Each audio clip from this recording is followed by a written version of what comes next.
Hello, dear friends. We are so glad you're here to learn about the reality of dissociative identity disorder. Welcome to Season 3. We are your hosts, Drew and Garden System, a couple of multiples. We are a married couple, and we both have dissociative identity disorder. Did you know that 120 million people across the globe live with dissociative identity disorder and are often misdiagnosed for 6 to 12 years? We hope to help educate and dispel myths about DID to help people find the right diagnosis and appropriate treatment as quickly as possible. Please visit acoupleofmultiples.com and sign up for our mailing list to stay up to date with our podcast, our private paid online DID community called Hearts Multiplied, and to book consultations. That's right. Drew and Garden System are now offering consultation to help educate and support those living with and treating dissociative identity disorder. You can book an appointment with either Garden System or both Drew and Garden System right from our website, acoupleofmultiples.com. We hope you enjoy this episode and learn something new.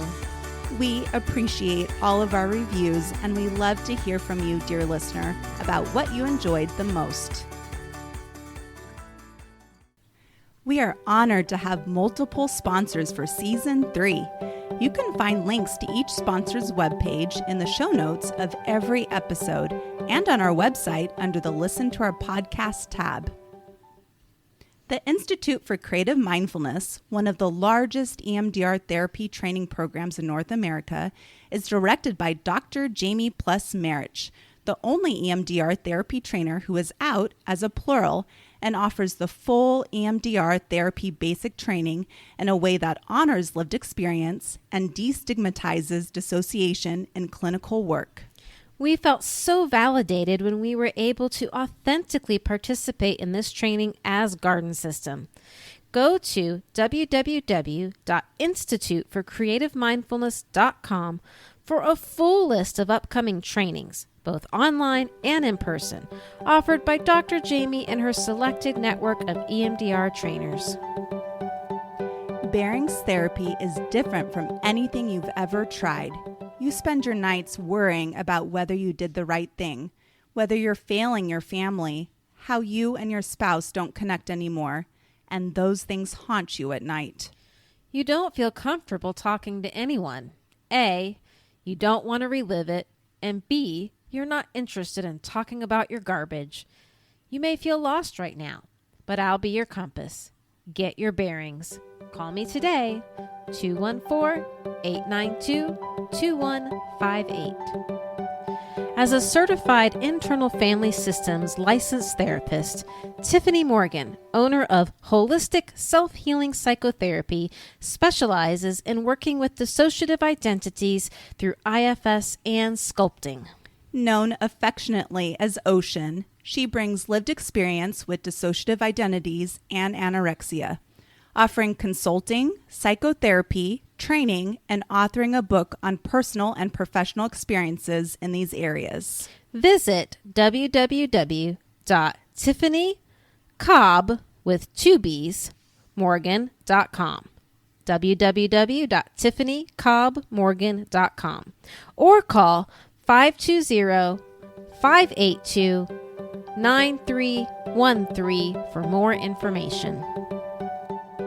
Alex Amar, LCSW, offers creative art classes and series, including the Creative Journal, Soul Collage, and Altered Books, all on the Zoom platform exclusively for people living with dissociation.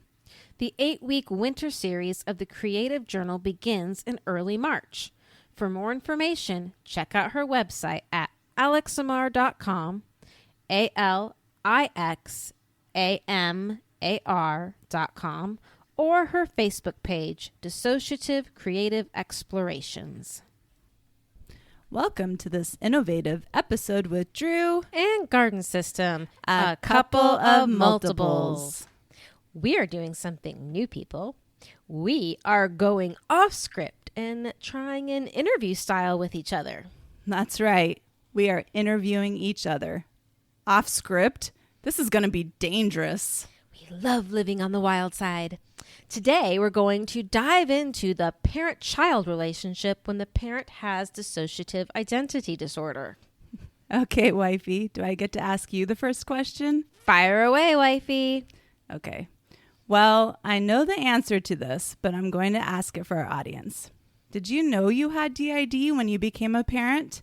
And would you please talk about what parenting was like for you in the beginning of you becoming a mom? I did not know that I had DID when I first became a mom.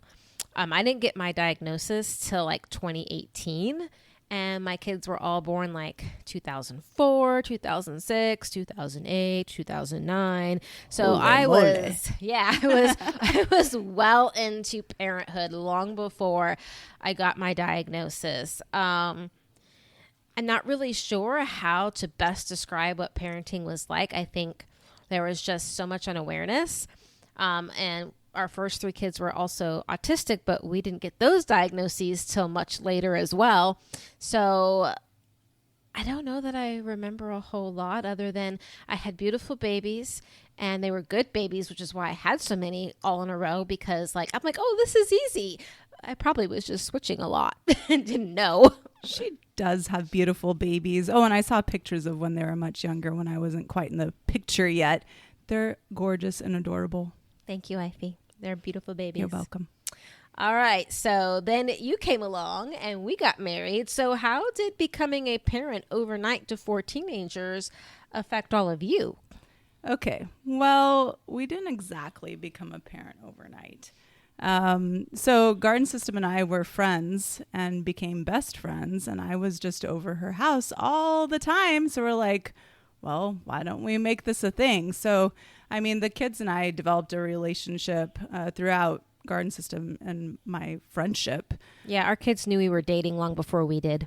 Yeah, they figured that out quickly, even though we were friends. But apparently they knew that there was some spark going on, I guess.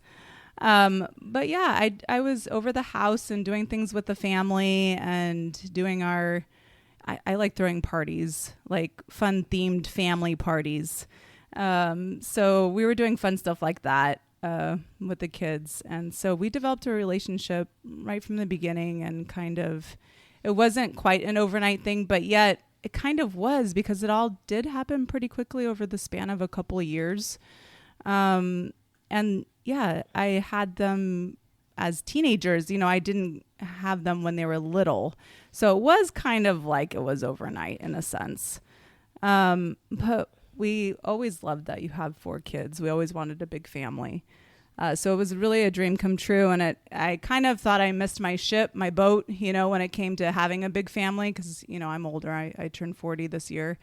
And I thought, I'm not going to have my big family. But here I have a beautiful big family and it's been a dream come true. I guess one thing that I have been concerned about was when to step in and when to leave things alone, because as a now quote step parent, I don't want to be that mean step parent. And I also don't want to things have been done the way they've been done with Garden System raising their kids for a lot of years. So I don't want to say, hey, let's do it this way now.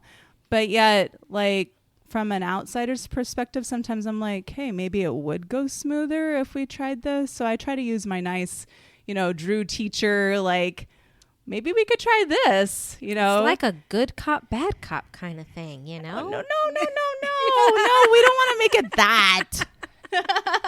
No, you're definitely not the bad cop. It's just I do have that outsider's perspective because I did step in here, without all the younger years, And so I do have hey, why don't we could try it this way. And sometimes I'm like, maybe I shouldn't say anything and we should just continue things the way we have. But I think, I don't know, a few of my ideas maybe have been different or helped in some way. I feel like asking whose ideas are we talking about? What ideas are you thinking of? No, I mean who? Which of you? Who's having all the ideas? Well, some has to do with schedules and a routine and different things like that. When I first came in, I tried This is Lizzie, folks. Lizzie is the answer. You all love me. Like a chore chart, so like things wouldn't go to get into the you didn't do this, blah blah blah. You know, that would be Victoria's voice. I was hoping to kind of make it go a little smoother and have things more like, okay, these are your responsibilities and these are your responsibilities. I mean, there's 4 of them. Okay, so yeah, just stuff like that. Okay, hold on. Okay, do you wish you would have known you were a person with DID in the beginning of becoming a mom? Why or why not? I think ignorance is bliss. I think if we had known our diagnosis, I think there would have been a lot more anxiety and fear about becoming a mom, about being a, quote, good mom. And I think that it would have been like a self-fulfilling prophecy to like struggle. So I'm kind of glad that we didn't know. It's not something that we really had to navigate in the sense of like therapy and trauma work and memories and EMDR while we're trying to take care of 4 kids in diapers. That just would have been too much. Just like I don't think there's any way that I could have managed all those responsibilities and managed the DID. Like at that particular trauma work, point. Yeah, at that particular point, the system was, quote, running smoothly, like, and we didn't need to rock the boat. Yeah, the bear wasn't poked. Right. Now, obviously, things, like, went south. Like, the marriage went south, and I had a lot of struggles. I had a lot of impatience that I had to go through. And if I had known I had DID, like, maybe it could have been better. But I just think it would have been too much to try to juggle all at once personally. So, all right. So well, I just want to say for everyone and for the record, you are and were a good mom with or without knowing the DID. I mean, for those of you that don't know, Garden System homeschooled her kids for the longest time, for years and years, and put a lot of effort into it.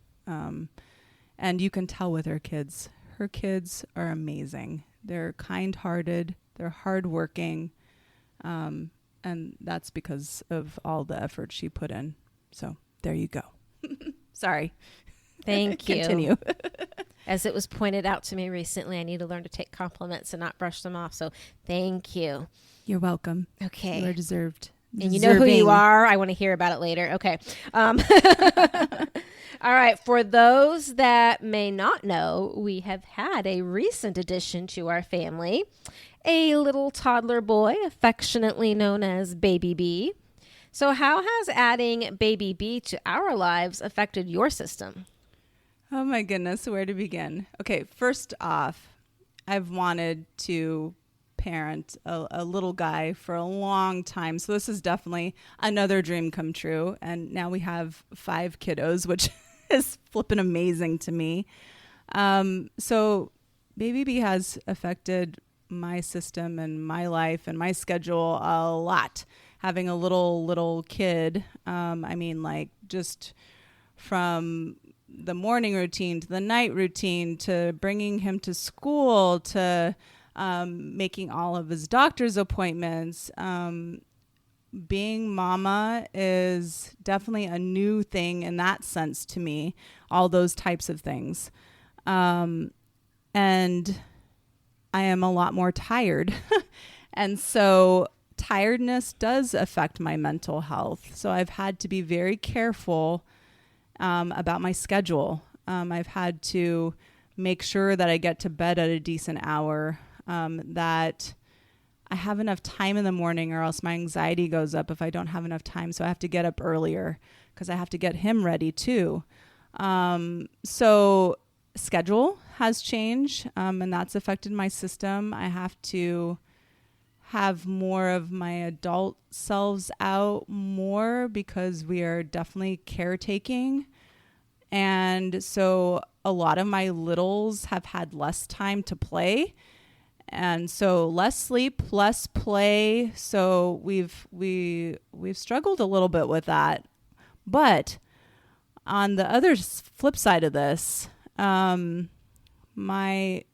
most of my system, I'd say, I have to say really all of my system has wanted a baby to some degree or another. But for some of them, it's been like almost like a, I don't know, like a grieving type of thing that we haven't had this up until now. So this has almost been healing for me. And it's been healing, giving baby B experiences and positive, positive experiences and making those situations and positive things happen for him.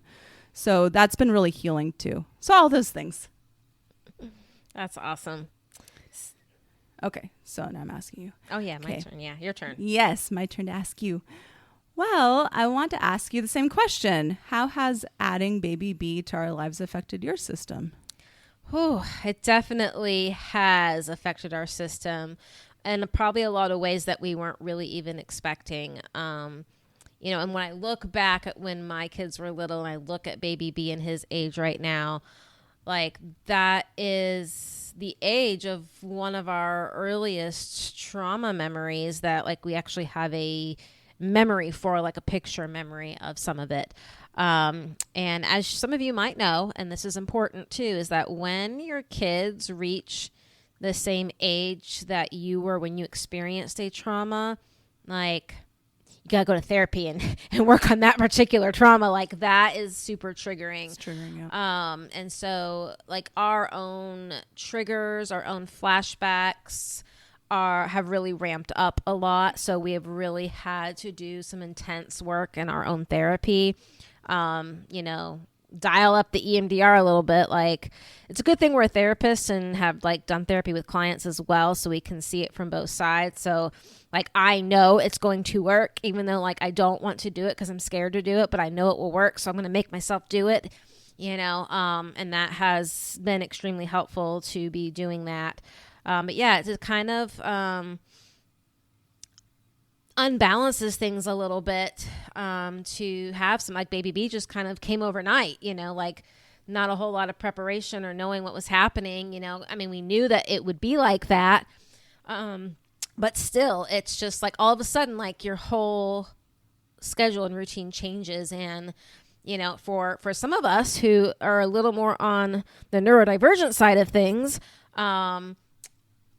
change is not easy. So it's been a lot of adaptation. And as Drew was saying, like there's not as much time to do things the littles really want to do. And that, and like, this is important because littles need to have their time. We have to make sure that there is time for play.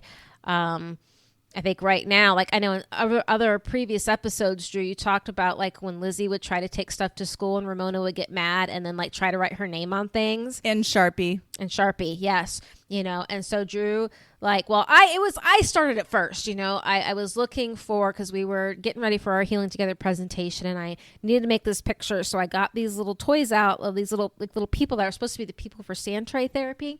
I got a whole bucket of them. I'm like, oh, this will be perfect for our Healing Together picture. Well, baby B fell in love with them. And now suddenly they're baby B's toys. And like our littles are like, no. They're not. You could have them back. They're mine. He loves them though. Jenny's like mine. But he does. He loves them. Then we feel guilty because like, well, baby B. Like, I know. So like there's a lot of things. Yeah. Here, we so. gave baby B our Care Bear. Yeah. So, yes. It's a thing. Yeah. But also like it's been healing in a lot of other ways too.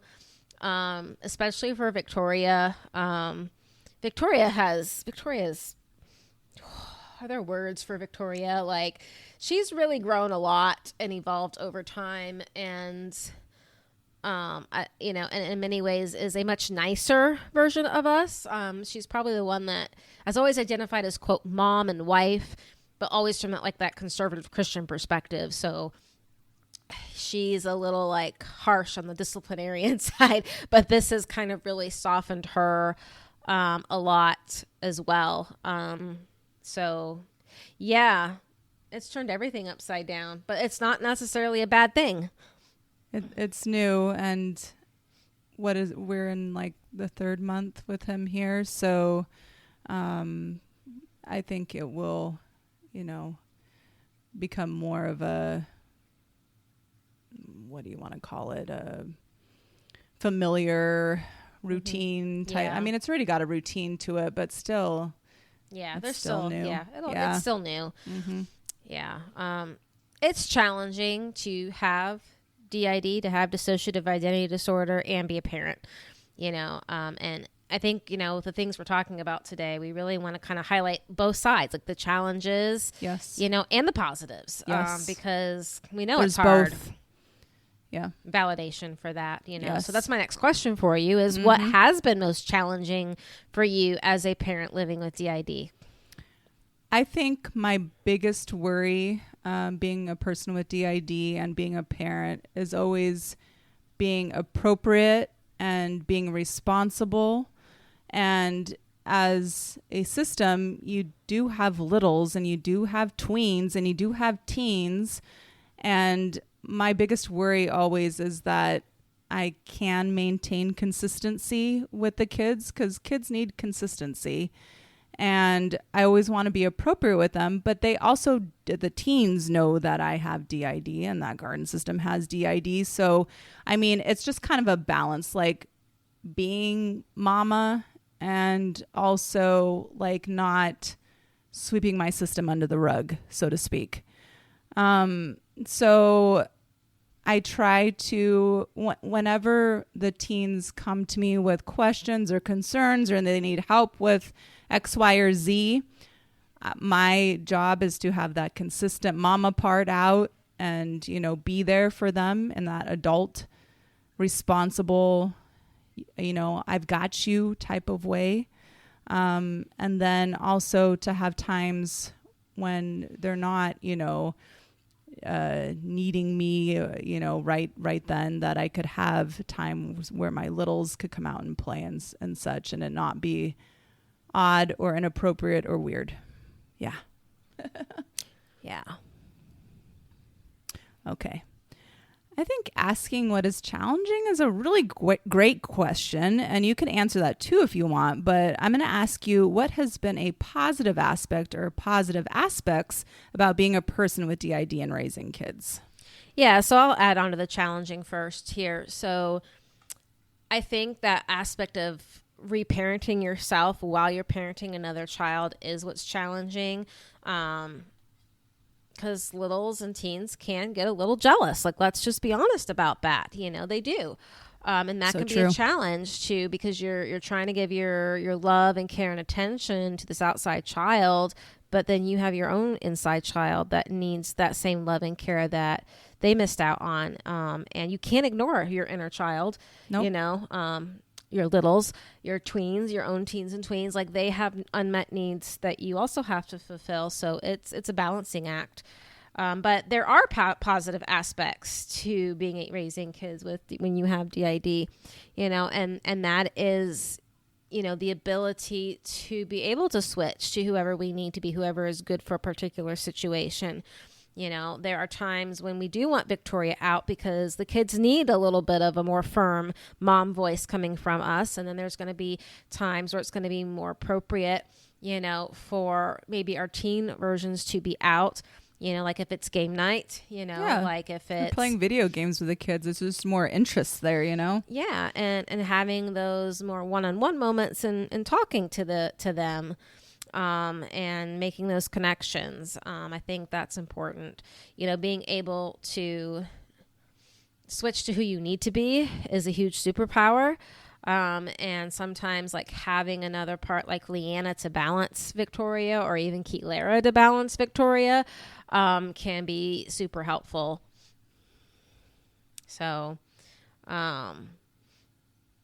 yeah. And I guess another challenge too, is like when your kids get to know everybody, like they are really good at like getting out whoever they want to be out. Like my kids knew how to get our littles out when they were little so that we would play with them, and they knew how to get our littles out so they didn't have to do things like go to bed. We didn't know it. That was before we knew we had DID. We didn't know that. Manipulate the system. Yeah. So having DID can be really challenging and debilitating, and it can really turn into a superpower once you've gone through some healing work. So how can one harness the superpowers of DID to aid in parenting? Okay. Well, having been through years and years and years of trauma work and therapy,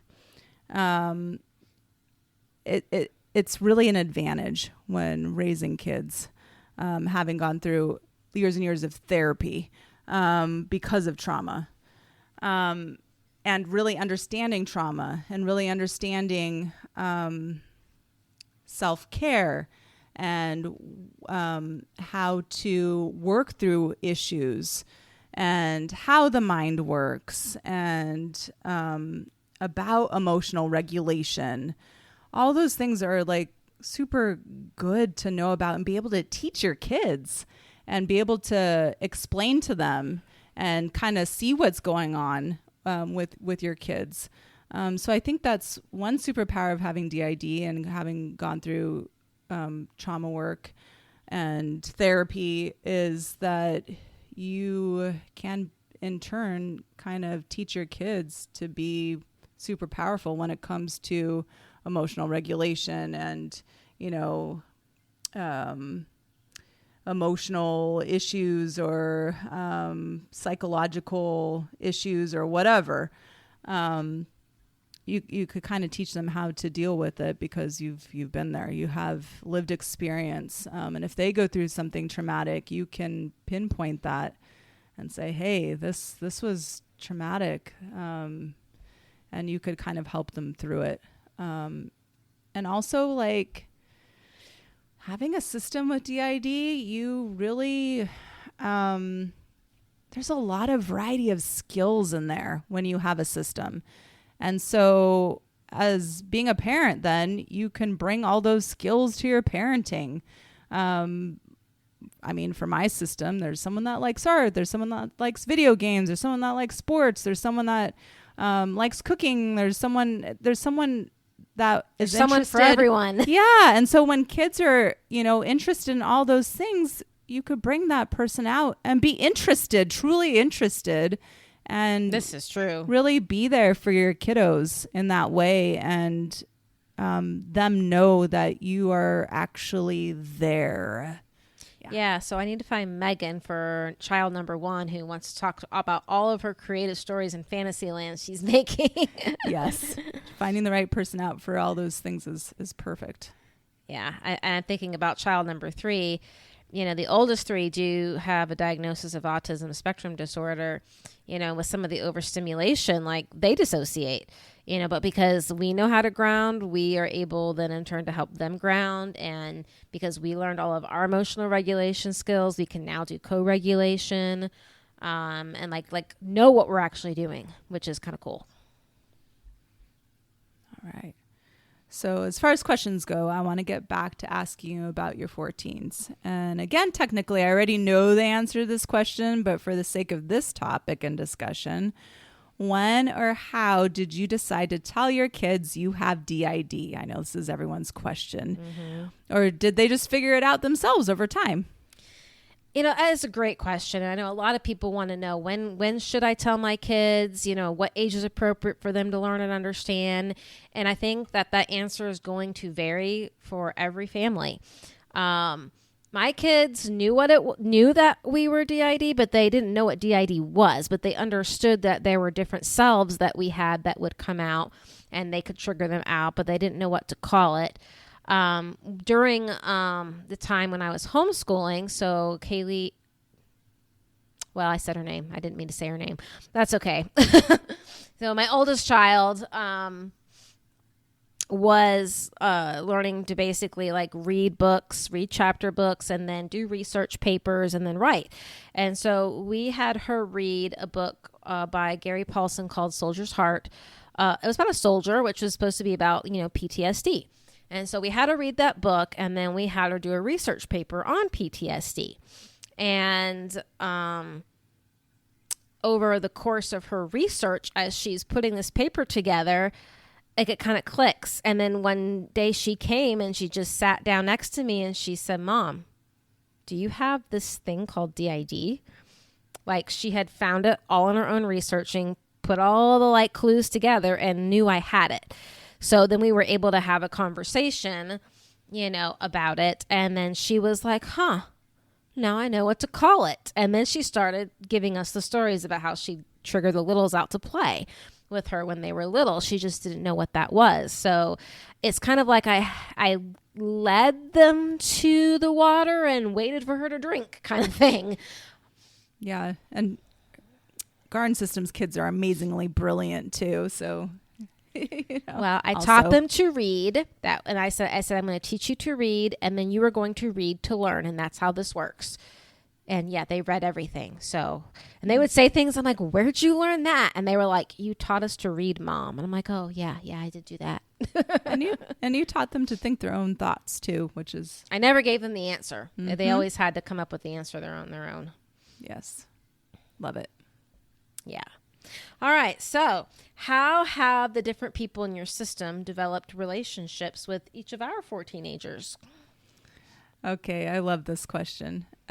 So with the oldest, I don't like using numbers, but it's easiest to identify them with numbers in the situation since we're trying not to give their names. So yes, child number 1, the oldest. So she does like writing creative stories and reading and fan fiction and all that sort of thing. And so I listen to her talk about all her stories and I read the stuff she writes and I comment on what I like. And, so that's the way. Who's the I doing that? Oh, I definitely, Lizzie. Yeah, for sure. Lizzie. And then with child number 2, she really likes playing video games, and she has this particular one that she likes to play. Genshin Impact, if anyone knows what that is. Yes, that one. And I'm not really into like I love the characters; they're very beautiful in the in the video game. They have really cute outfits and stuff. It's adorable, but also it's a lot of like fighting against bad guys, and it's just not necessarily my type of video game, Lizzie's. So my tween teen, Pink, is just kind of more of a I don't know, spicy. Yeah, Pink would be all about that. Yeah, that makes sense. Yeah, definitely Pink's type of video game. So Pink and her play this video game, and I just downloaded it on our computer too, so that we can play while she's in college. So that's pretty fun. And then let's see, child number 3 loves art and the LGBT community and that sort of thing, and youth group. I often drive them to youth group and we talk about, the LGBT community, and, we do as a family art sometimes all together. So that's pretty awesome. And then the youngest, he really likes football. So he actually drew on our whiteboard here, like all the different, what do you call it? Positions. Yeah. And he explained football to us. Talked about all the teams and how we're rooting for the Jaguars. And so I think some of my younger like teens, and I have tween named Adam that really kind of listened up when the youngest was talking about football, and been going to his flag football games, and that's been super fun rooting for him. I think a lot of my selves really enjoy rooting him on with sports, so it's pretty fun. Very cool. Yeah. Okay. How do your different selves interact with your kiddos? Yeah, so on my side, like as we've already established, Victoria is definitely the mom figure. Keelara will kind of age slide down to teenage years to kind of talk with, hang out with sometimes on more of a fun level. That doesn't happen as often as the kids probably would like it to, but you know, that's what Keelara typically does. And then Blossom, oh my gosh, Blossom loves to come out and basically poke child number 3 for whatever reason. Like, she's always asking, child number 3 for a hug. And I guess, yeah, she's the most affectionate one. That's been like, what's happening, but okay, there it is. Let's see here. Who else? And so then we have, and I have not really talked about this particular self of ours, but we have an 8-year-old boy alter named Johnny, and Johnny loves to roughhouse, especially with child number 4. Like throw the punches kind of thing, wrestle, chase each other around the house kind of stuff. Yeah. And it's kind of funny when Johnny isn't the one out, because then it's like, no, don't kick me. Well, yeah, because then Daisy comes out. Daisy's like, ouch, that hurts. Don't punch us. like we started it, but like Daisy's like, no, we're not doing this. So there's a lot of switching that does happen, with us, and the kids just kind of roll with it. It is what it is. Kind of like there's just kind of like this overall understanding that like we're mom no matter who's fronting, who's out. And yeah, that's kind of just how we roll. So I love it. Yeah. All right. So who in your system enjoys being a mom the most, and how do those less interested in mom duties handle their roles now? Okay. So this one's kind of an easy question, because I don't think there's any self in my system that doesn't want to be a mama. I think all of our roles are kind of different. For sure, like Lizzie, Journey, Pink, Ramona, like we're kind of all in this kind of interesting fusion thing going on lately. So that conglomerate really is out the most, and really enjoys being mama and all that, and likes the duties even when we're tired, even when we have a lot going on, even when it kind of affects our mental health. We still really, it's a love thing for sure. We love it. Parts like Feeny are more, her role is more protective, making sure that like baby B and the teens and our house and everything is safe. Like I'm definitely the door locker and the making sure who's where, making sure the kids are, back home, and that sort of thing. So I think just the roles are a little bit different with some of my parts, but all of them want to be mama, and I don't think any are really less interested in maybe like some of my nonverbal selves, like Sparkle and Ashley.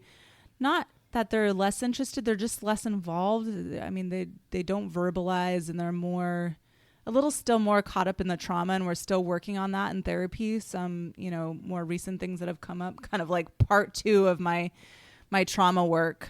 I've done lots of years of trauma work, but it seems like more still keeps bubbling up. Lovely. Not something I'm happy about, but here we are. But that just comes with having all of my childhood and teenage years, just filled with trauma. So that's what it is. Therapy is just another part of life, man. Like, it's just something we will always have to do, and that's okay. It's okay, and I'm thankful for therapy. I'm thankful that I kind of know how to process trauma memories now. It's really like a thing at the beginning. When you start doing it, you're not used to it. I could say at this point I kind of know how it goes, and I kind of know that yucky feeling that you get when you start processing stuff, and it's not new anymore. It's old, and I'm bleh with it. But anyway. Yeah. Having to redo things you thought you were done with because you're at a new age, or now you have a kid at that age, and you're like, I thought I dealt with this, but like you're seeing it from a new perspective now. So yeah, you got to kind of redo it. Mm-hmm. Okay, where am I at in this? Mm-hmm. Nope.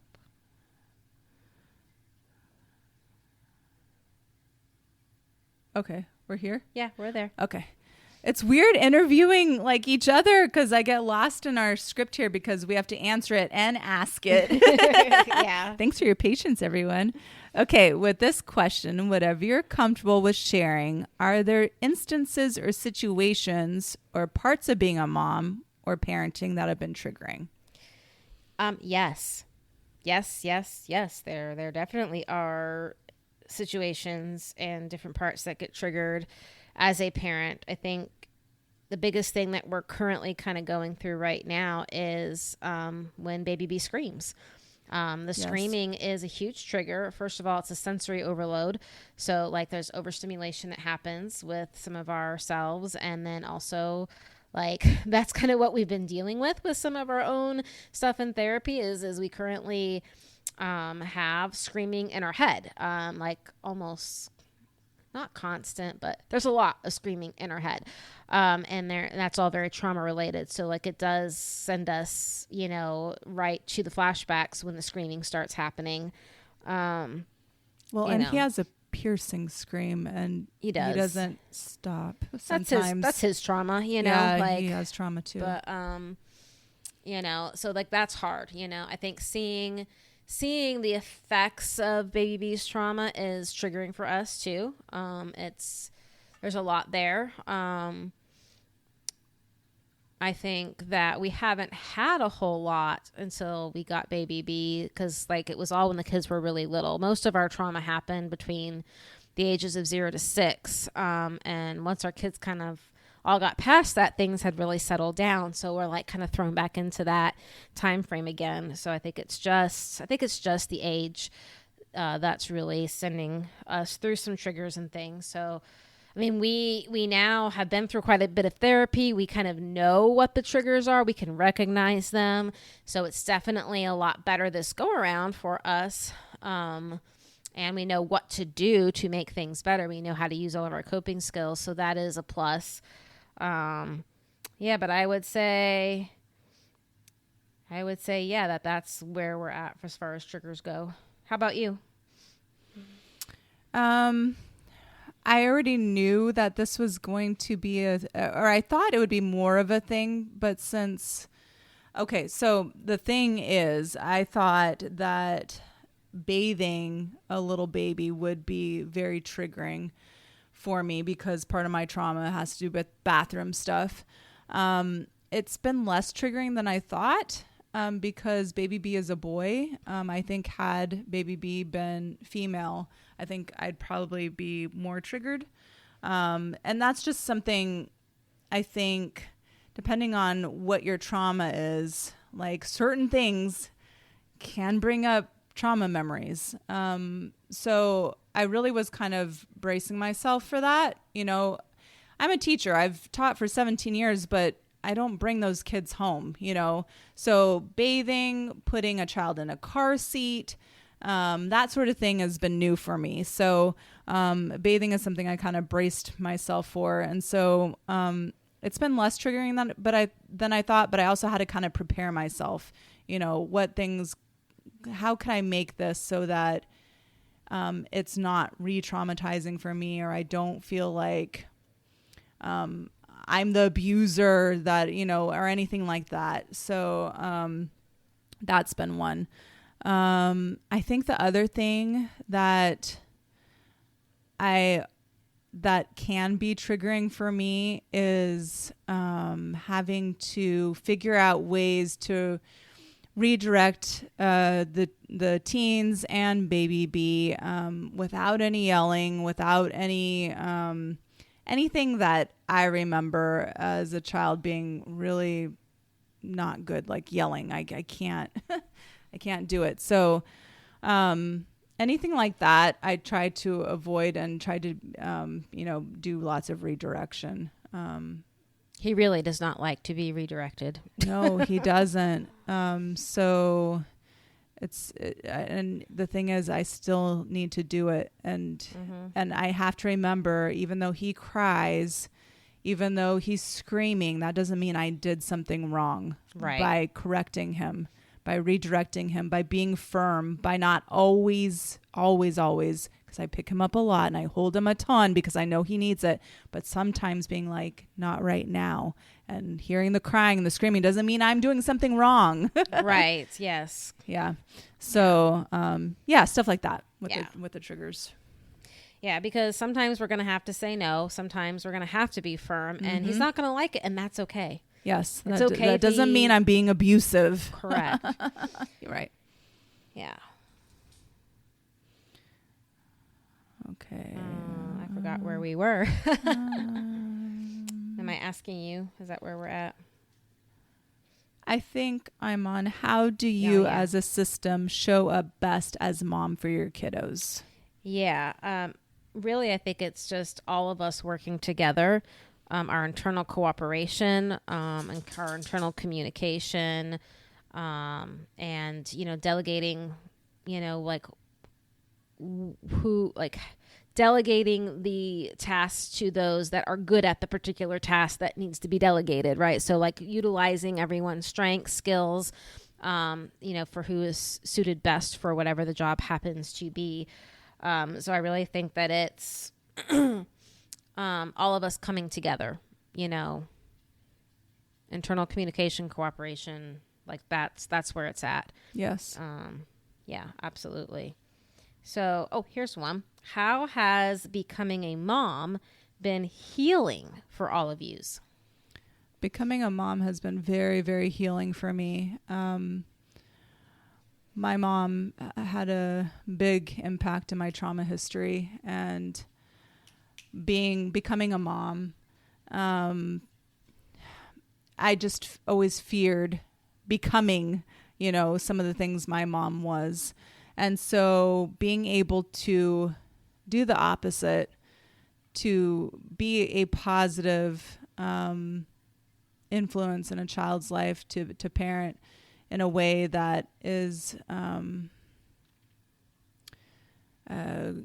kind of grows a child and tells them that they're enough, that they are loved without condition, has just been really, really healing.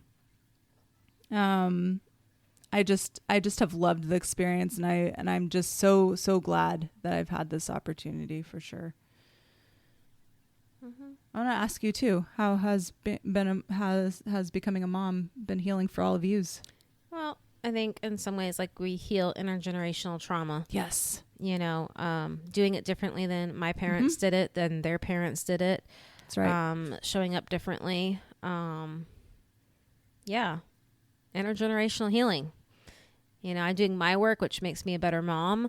And that in turn, helps my kids be who they are, helps them be their authentic selves and to show up. That's right.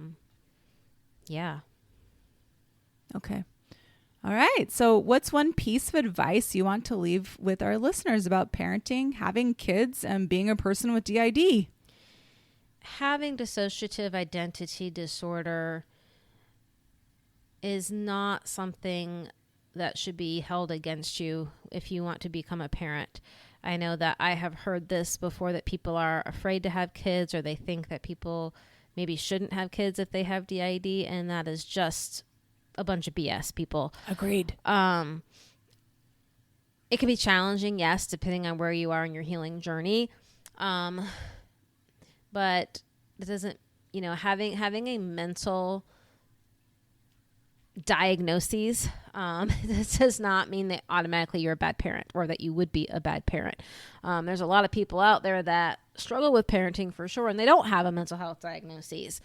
So if you want to be a parent, you can be a parent. You can be a great parent. And in some ways, you're going to have a lot more skills and knowledge than other people, because you have all these different selves, because you know what it's like to have gone through trauma, and you know what it's like to go through the healing process. I would say the biggest piece of advice is do your own healing work for sure. Mm-hmm. Yeah. What is your piece of advice for our dear listeners? I think it's the same piece of advice I'd give to someone with or without DID, because we are people. At the end of the day, we are people. We are humans. We are parents just like any other person. And that is to love your children and spend time with them. If you show them love, they're going to turn out just fine. If you spend time with them, that's all that's really needed. Just be there for your kids. Your kids are humans. They're not dolls. They're not objects that you just kind of carry around, or they live in the house. Like, they're people and they're individuals, and that's just like general parenting advice, regardless of whether you have a mental health diagnosis or right. not, is like your child is a human being, and they're unique and they're special, and honor that. Yeah. And I think just being kind of like, own up to the fact that you don't always have the answers and that you won't always do things perfectly. And that's for anybody, and to have your kids know that and realize that, I think is a good thing. Absolutely. This was a great conversation. We should definitely do more of these off-script episodes in the future. And I promise not to snap my fingers when the dog runs into the kitchen while you're talking. Love you, wifey. Love you too. I'm like shaking my head. We're hoping to do some video ones in the future too, so you can actually see what's going on. It'll be hysterical, like all the behind-the-scenes shenanigans here. I think our goal would be season 4 to start doing some videos. This is episode 10, so we have like only 2 more after this. Could you believe that? We have done 3 seasons in 1 year. It has been so exciting. So yeah. Amazing. All right. Well, thank you so much for hanging with A Couple of Multiples. We are honored to have multiple sponsors for season 3. You can find links to each sponsor's webpage in the show notes of every episode and on our website under the Listen to Our Podcast tab. The Institute for Creative Mindfulness, one of the largest EMDR therapy training programs in North America, is directed by Dr. Jamie Plus Marich, the only EMDR therapy trainer who is out as a plural and offers the full EMDR therapy basic training in a way that honors lived experience and destigmatizes dissociation in clinical work. We felt so validated when we were able to authentically participate in this training as Garden System. Go to www.instituteforcreativemindfulness.com for a full list of upcoming trainings, both online and in person, offered by Dr. Jamie and her selected network of EMDR trainers. Dr. Wendy Aporta with Bearings Therapy is a marriage and family therapist specializing in military and first responder individuals, families, and couples. She is proficient with clients experiencing PTSD, CPTSD, and dissociative disorders. For her, helping those with traumatic experiences is not just a job, it is a vocation. She is experienced in multiple modalities and utilizes whatever is best for her clients' needs. She stays abreast of the latest research and treatments to provide the best possible outcomes for her clients. Call Bearings Therapy today, 214-892-2158. From your hosts, Drew and Garden System. Thank you for listening to A Couple of Multiples, the reality of dissociative identity disorder. This podcast is intended for educational purposes and is not a replacement for therapy. Listening to this podcast does not constitute a therapeutic relationship with the hosts or any guest speakers. If you enjoyed this episode, please leave us a review. We would love to hear what you enjoyed the most. You can visit our website at acoupleofmultiples.com for additional information, including how to join our new online paid community called Hearts Multiplied, to book a consultation session, to access additional resources, and to also subscribe to our mailing list to receive future updates. Remember, every system is unique, and your experiences may be different from ours, and that's okay. You matter and are loved for being all of yous.